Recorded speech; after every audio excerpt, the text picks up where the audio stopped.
Hey, what's up guys, it's DarkArmedDuelist and Terverion showing you 3 amazing combos that you need to know to play the new Fire King deck. I absolutely love this deck because you can make some crazy fields with Fire Kings, which is amazing, but we're going to go ahead and get straight on into this, guys. So don't forget to like, comment, subscribe, hit the bell in there so you can become part of Notification Squad, and definitely check out the Patreon down in the description below for all those awesome rewards. Like getting your name, description, every single video, getting assigned cards in the mail, and even getting your request a deck profile every single month you're a patron. If you guys would like to get an awesome field center, definitely check out our merch store down in the description down below, and the merch shelf on YouTube. These are amazing, and they're actual metal, which is just super cool. So let's go ahead and get straight on into the combos. So for our first combo, guys, we're just going to have Legendary Fire King Ponix in our hand. And this card is actually a 1-card combo, which is insane. So what we're going to do is go ahead and normal summon out our copy of Legendary Fire King Ponix to our side of the field, and its effect will go off to let us search a Fire King spell or trap from our deck to our hand,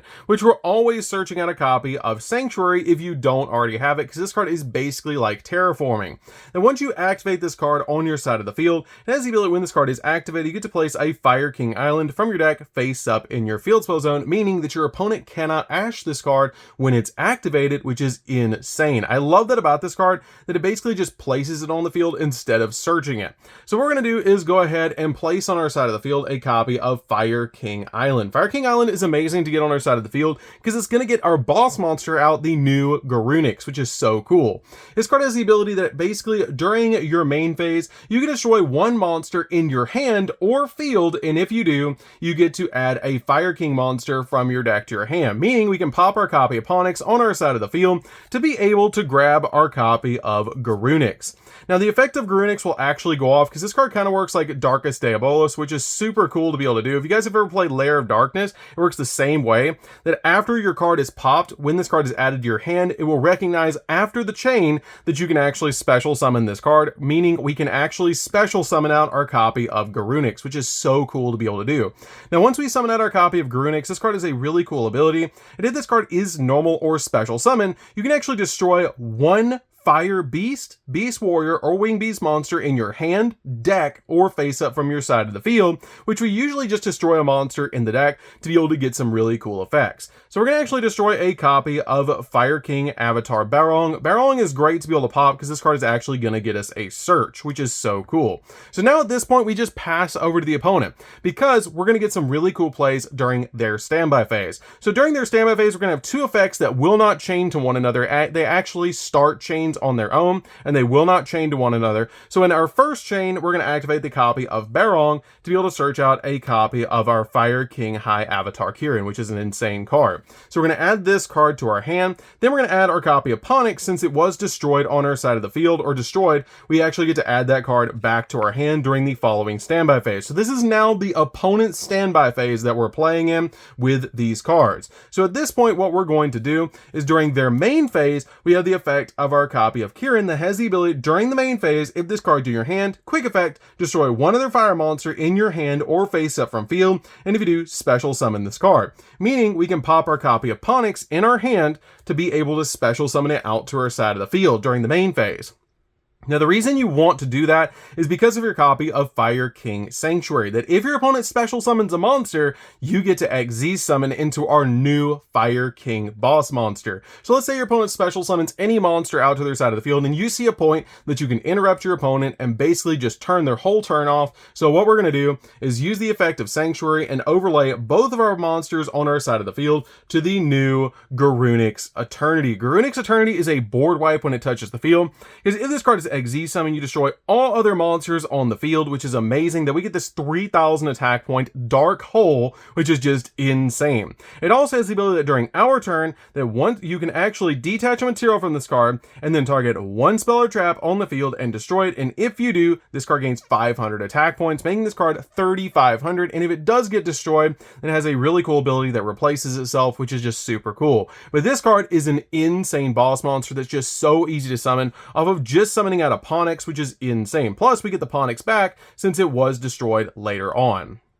So for this combo, guys, we're just going to start off with a copy of Ponix and Arvada, which is amazing to be able to do because it's so easy to get to your copy of Arvada, because we also play Tenki in the deck, so you can really easily get to this card. So what we're going to do is kind of similar to what we did before. We're just going to normal summon out the copy of Ponix to our side of the field, which Ponix will go off to be able to add to our hand a copy of Fire King Sanctuary.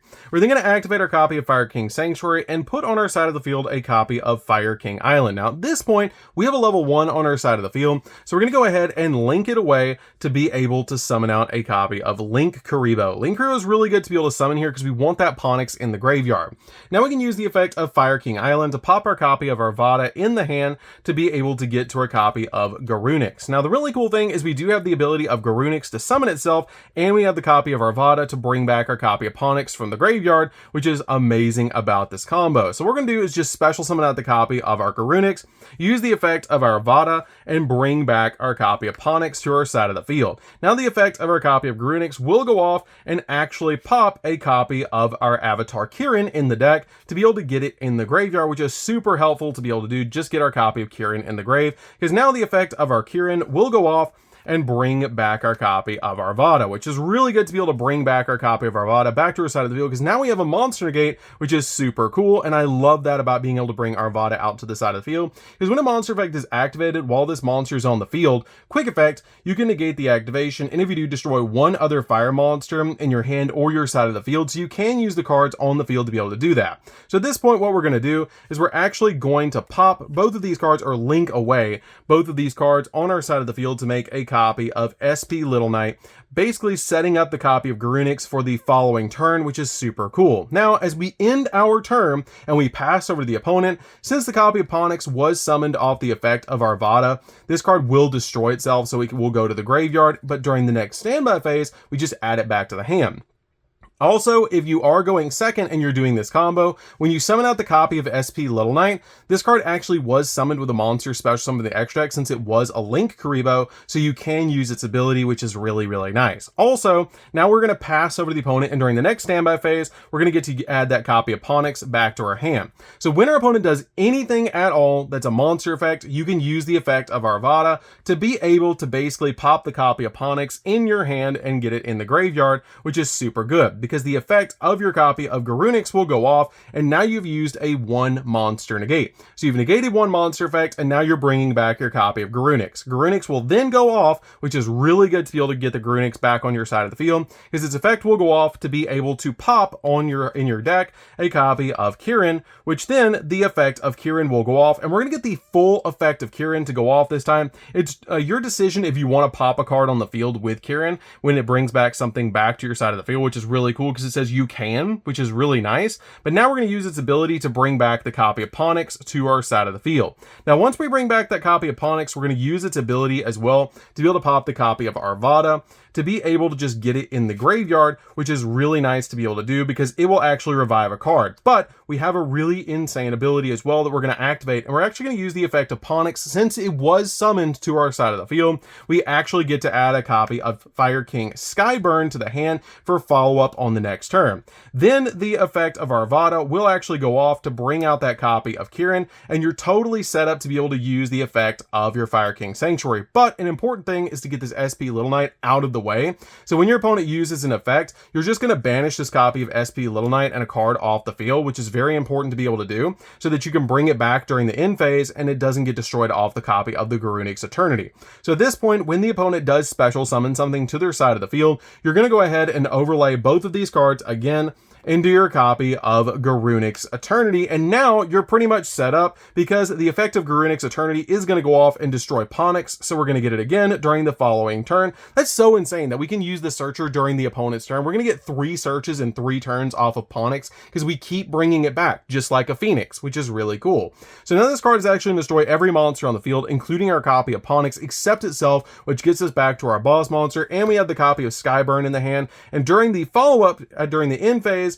we bring back that copy of SP Little Knight, and during our standby phase, we also get to bring back that copy of Ponix back to our hand, getting us follow-up for even more plays, which is insane to be able to do, because now we have an SP Little Knight, we have the copy of Garunix Eternity, we have the Ponix, and we have the copy of the Skyburn as well, which gets us multiple pops on the field and just helps us OTK the opponent, which is so cool about this field.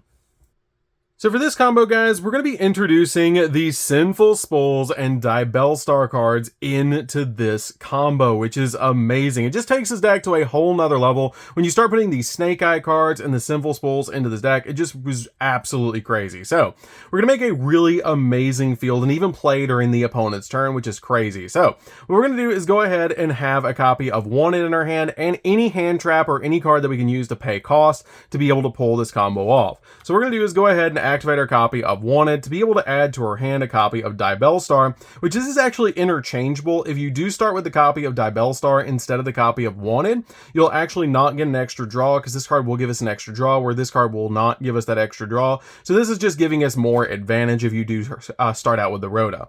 So what we're going to do at this point is we're going to go ahead and send the copy of Effect Veiler to the graveyard to be able to summon out our copy of our Diabellstar. She will actually go off and get us a copy of our original Sinful Spools and set it to our side of the field, because when she's normal or special summon, she lets you set that card to your side of the field. Now at this point, we're going to go ahead and activate it. Since it's not a quick play, we can activate it at the same turn it was set, and we're going to go ahead and use its ability to send her to the graveyard, and once we do, we're going to go ahead and summon out a level 1 fire monster, because this card is basically Rhoda for the deck, which is insane, and the majority of players would go, oh, I can summon out a Ponix with that effect. That is the incorrect play. Do not do that. Summon out a copy of Snake Eye Ash. Snake Eye Ash is insane to be able to play in the deck, because if this card is normal or special summon, you get to add a level 1 fire monster from your deck to your hand, which is a really cool ability because we haven't even normal summon. So we're actually going to be able to grab a copy of Ponix from our deck to our hand, which is amazing to be able to do.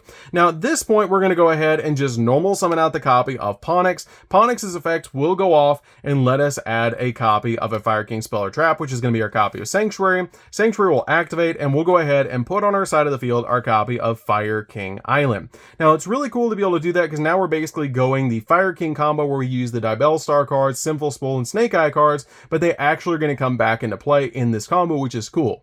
So now the effect of the Fire King Island is going to go off, and we're going to pop our copy of Ponix on our side of the field to be able to summon out our copy of Grunix. This will actually search the copy of Grunix, then Grunix's ability will go off and summon itself to our side of the field. The effect of Grunix will then go off and pop a card in the deck, which is going to be our copy of our Barong, which is very important to be able to do, because on the following standby phase, we're actually going to get the ability of Barong to be able to basically search out a copy of Kirin, which is super cool. So at this point, we're going to go ahead and basically use the copy of Snake Eye Ash to be able to send itself and another card on the field to the graveyard, which I always use the copy of Sanctuary, because for this combo, you're not going to want to destroy your own field. You're going to want to just basically establish a crazy powerful board with follow-up, which is why we do it this way. So you don't really need the copy of Sanctuary to go into Grunix Eternity this way, so I just send the copy of the Fire King Sanctuary. So we're going to go ahead and send that to the graveyard, and we're going to summon out a copy of the Snake Eye Flameberg Dragon, which is very cool to be able to summon, and I love that you can play this in the deck. It's just really amazing. But now at this point, we're going to go ahead and use both of these monsters on our side of the field to link summon into a copy of our Sunlight Wolf. Now once we summon out that copy of Sunlight Wolf, we actually have the ability of the Flameberg Dragon that is going to go off, and we're going to get to summon out 2 level 1 monsters from our graveyard back to our side of the field, which is going to be a copy of Snake Eye Ash and our copy of the Ponix that we're going to summon out to our side of the field off the copy of the Flameberg Dragon, which is going to be super helpful to get these cards out on your side of the field, because now the copy of Sunlight Wolf, since something was summoned to a zone it points to, you're going to get its ability to be able to add a fire monster back from the grave. So we're going to grab our copy of Flameberg Dragon so we can use it for follow-up, which is really nice. Also, make sure that as you're going through this, you use the effect of your Sinful Spools to be able, your Wanted card, to be able to put your copy of your Sinful Spools back, because it has the ability you can banish this card from your graveyard and then target one of your Sinful Spools spells or traps that's banished or in the grave, except a copy of Wanted, and place it on the bottom of the deck and then draw a card, which could be a hand trap that you're actually going to hit off this card. We're just going to go ahead and put that card back on the bottom of the deck by banishing this card from our graveyard at this point to be able to draw a card, which is going to be like an Imperm, an Ash, a Veiler, any of those hand traps that you play in the build, which if you guys would like to check out the deck profile, as always, it is down in the description down below. You should definitely do that. But now we're going to go ahead and link away our copy of our Ponix and our Ash to be able to summon out a copy of IP Masquerena. Now, once we summon out that copy of IP Masquerena, you're basically just going to pass over to the opponent because we don't know what this card is. It's basically just a blank, but I did put a copy of Imperm just to show you guys it could be a hand trap that you could get at this point. So we're going to act like this card isn't even here just to show you guys how crazy it is. And if you just have the copy of Dibellstar instead of Wanted, you can still play. But if you have that copy of Wanted, you're going to get this extra draw. So at this point, we're going to go ahead and pass over to the opponent. And we pass over to the opponent during the standby phase of our opponent's turn. We're going to go ahead and get the effect of our Barong that goes off because it was popped, which is super cool. So at this point, we're going to go ahead and use the effect of Barong to be able to search a copy of Kirin. And during our opponent's main phase, this is when we go into a Chain Link 4, which is going to be crazy. So what we're going to do during the opponent's main phase is we're going to use the effect of Kirin to pop the Flameberg in our hand. So we're going to pop this card and summon out our copy of Kirin. And the way I actually keep the combo going, like where you guys can like understand it, is I'm going to use these zones to perform our chain links, which is going to make it so much easier to understand because this is a very complicated point in the combo. So what we're going to do is we're going to use the copy of our Flameberg to be able to summon back 2 monsters since it was popped, and we're going to summon back our copy of our Ponix and our copy of our Ash. Now we also have the effect of our Garunix that will go off as well, so we're going to get all of these cards that are going to come out. We have a Chain Link 1, Chain Link 2, summon out these cards out to your side of the field, and also summon off the copy of Garunix. Now we actually have some really cool chain links. It depends on what your hand is, depends on how you're going to activate this chain link, but you always want to make your copy of IP Masquerena as chain link 4 in this combo. But I'm going to show you guys what you're actually going to get off of this combo. We're actually going to be able to pop off our copy of our Garunix, the copy of our Vada, so we can get a Reborn. We're going to get our copy of our Skyburn off the copy of Ponix, and we're going to get a copy of another Ponix off the copy of Ash, which is super cool because now we get all these different effects, which is just absolutely crazy that you're going to get all these adds. You're going to get both of these cards to your hand with your copy of whatever you drew off the copy of the Sinful Spools. This is going to get popped on your side of the field as well, which is super cool. And all of these are actually going to go to the graveyard. So it's going to resolve in the grave, which is super cool to be able to do. So it's basically going to kind of look like this, where you're going to summon out the copy of Appaloosa. These are going to be on the top of the deck like this, and then you're going to be able to resolve those effects in the graveyard so you can use its ability with the copy of Arvada. So we're going to pop the copy of Arvada, we're going to add the copy of Ponix off of Ash, and we're going to add the copy of Skyburn off the effect of our Ponix, which is super cool to be able to do, just to be able to get all these cards in our hand. So now that the effect of the Arvada has gone off, since it does touch the graveyard, we do get a Reborn, which we're going to bring back our copy of Barong to our side of the field, which is really good. And also the effect of the Sunlight Wolf will go off since we did summon a monster to a zone it points to. So we're just going to bring back our copy of our Flameberg as well, which is very important to be able to bring back the copy of Flameberg since the copy of Appaloosa was summoned. So you can go basically Chain Link 1, Chain Link 2 to be able to add, which is going to be really helpful to be able to do, because now you have the copy of Flameberg for follow-up play. You have the copy of the Barong that's going to get destroyed. So during the following standby phase, we can add another copy of Kirin and do it all over again, because this card will get destroyed during the end phase since it was summoned off the Arvada. And you have all this, which this is going to be a random card as well, but you're going to have all this in your hand for follow-up. You have 4 monster negates off of just 1 copy of Wanted, and any card that you had in your hand, or just a copy of Dibellstar, you'd have 3. So you have all this basically that you can pull off with just those cards, which is absolutely crazy. Plus this will pop itself during end phase, and you'll get a copy of Kirin, which is just so cool, because then you can basically link climb into access code during the following turn if you want to in OTK, which is just absolutely insane. This is so crazy, like such a crazy feel once you put like the Sinful Spool cards and the Snake Eye cards into this deck. So that's going to do for this one, guys. I hope you did learn something about Fire Kings. The structure deck is amazing. If you guys have never played Fire Kings before, you should definitely give this deck a try, because it's crazy how powerful the boards you can make with this build actually are. And I love all the new support that they gave us in the structure deck for this deck. So that's going to do this one, guys. Don't forget to like, comment, subscribe. Definitely hit that bell next so you can become part of Notification Squad. If you guys would like to get yourself an awesome Field Center, definitely check out the merch store. And that's going to do it for this one, guys, and we'll see you in the next video. See you later, guys.